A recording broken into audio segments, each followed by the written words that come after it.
In eastern Canada they lay a city adjacent to the Atlantic.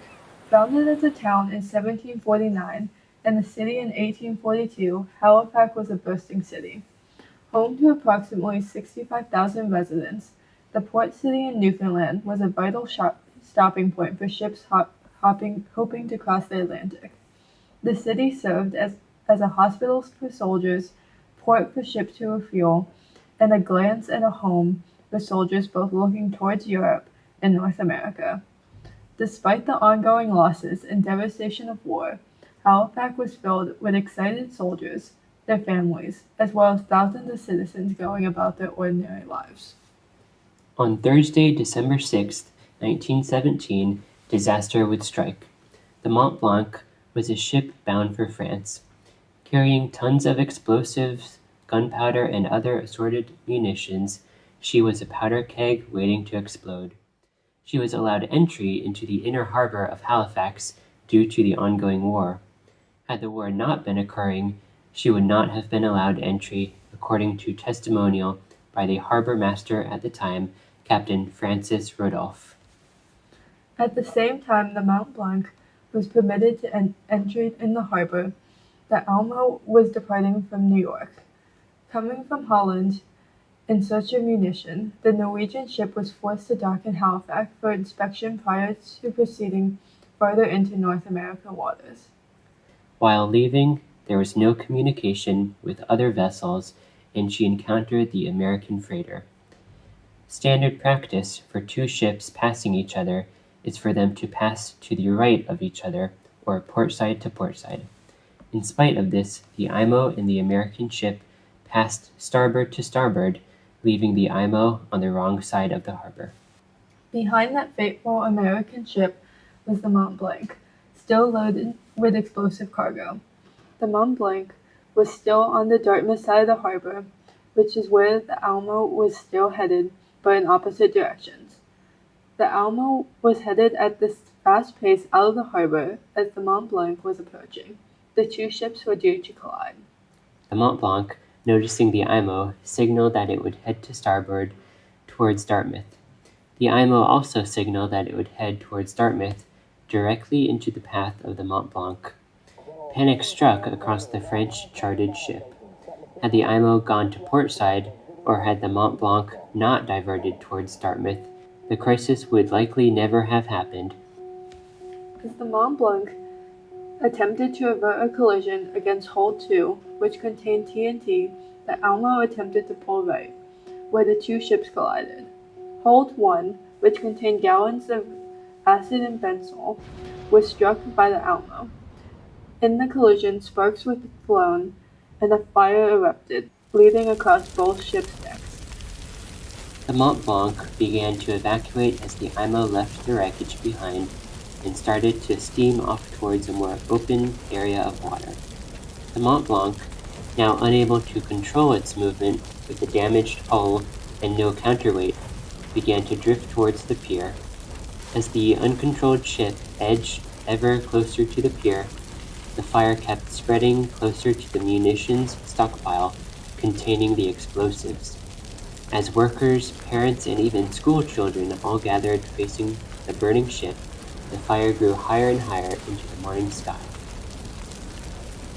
With the force of thousands of tons of TNT close to the power of Little Boy, the first nuclear weapon deployed, the Mont Blanc exploded.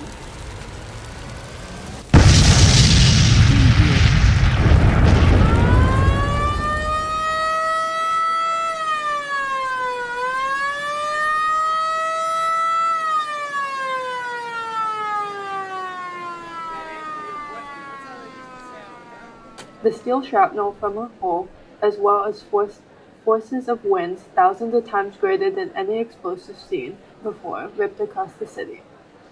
Parts of the wreckage flew miles away from the original explosion. Every building within a few blocks of the port was smashed. Glass shattered and wood crumbled. The shockwave could be felt across Newfoundland. More than 1,600 people were instantly killed by the explosion, and thousands more would perish in the following hours and days.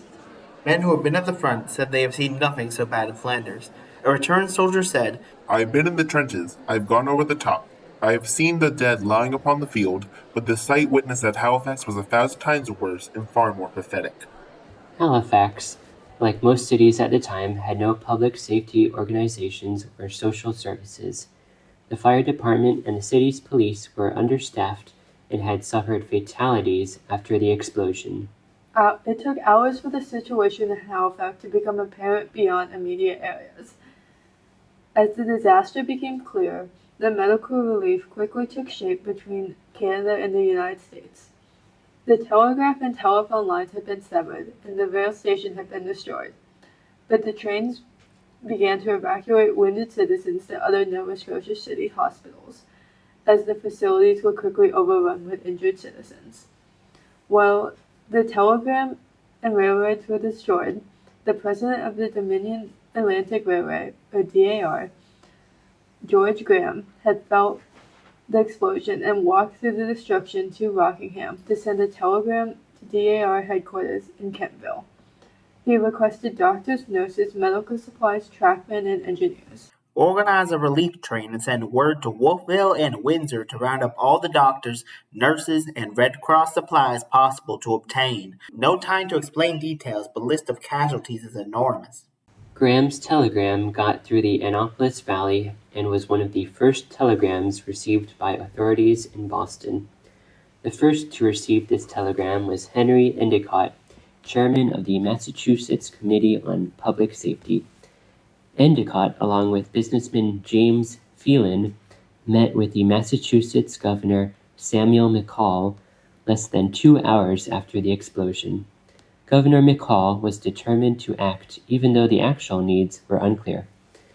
He sent his own telegram to the Halifax mayor stating, Reports only fragmentary. Massachusetts ready to go to the limit in rendering every assistance you may be in need of. While he received no response due to the lines being down, the governor met with the Massachusetts Committee of Public Safety that afternoon. The committee was the first public emergency response group in North America and combined both government and private resources in cases of major wartime disasters. The committee felt an urge to act. William Brooks, General Surgeon of Massachusetts, proposed sending a full train full of medical personnel and supplies that evening, and Governor McCall agreed. Abraham Rashiki, a Massachusetts resident banker and public safety member, was appointed commissioner of the Halifax Relief Expedition. The first medical team to arrive in Halifax was a DAR relief train from Kentville, with other trains arriving later that day. By late evening that same day, an express train departed Boston for Halifax with doctors, nurses, and supplies, along with Ratchesky and John Moores, the head of the Massachusetts Red Cross. As relief trains headed north, the temperatures dropped and heavy, damp snowflakes fell. Even though they were given the right of way, the trains had difficulty passing. The blizzard in Halifax also temporarily suspended the search and rescue effort. The Boston train, despite the storm, raced through the night until getting stuck in huge snowdrifts in the Folly Mountains outside Truro. Locals came out with shovels to dig the train out, and by early morning on December 8th, the relief train had arrived. The medical staff and engineers were forced to walk into Halifax from Rockingham due to the destroyed rail lines. The American relief team had been given the Bellevue building on Spring Garden Road to use as a hospital. American doctors were performing surgeries, and 66 patients were admitted the first day. Eventually, there were 120 American doctors working in Halifax and Dartmouth, dispensing medical supplies and tending to victims. Boston relief aid continued through cash being raised and 2 ships full of supplies being sent to Halifax.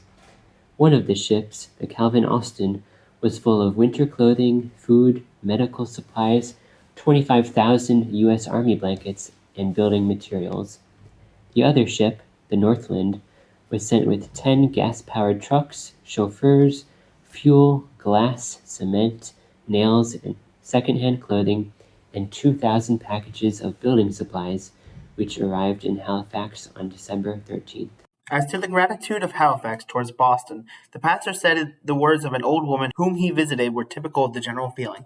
"Come right in," she said. "You're from Boston. Anyone from Boston is welcome here. God bless the Stars and Stripes."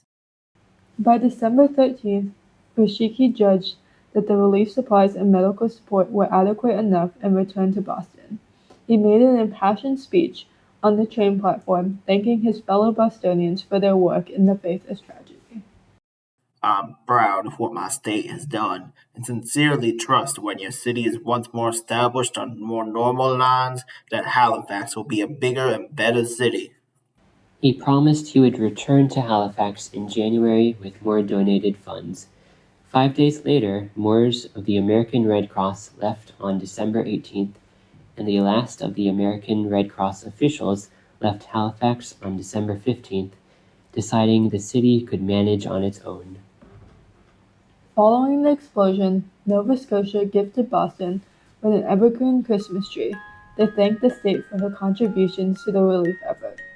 And ever since 1971, this annual tradition has been repeated, with different forms being honored with the tradition of picking out a tree that goes on display for millions of people to see this day.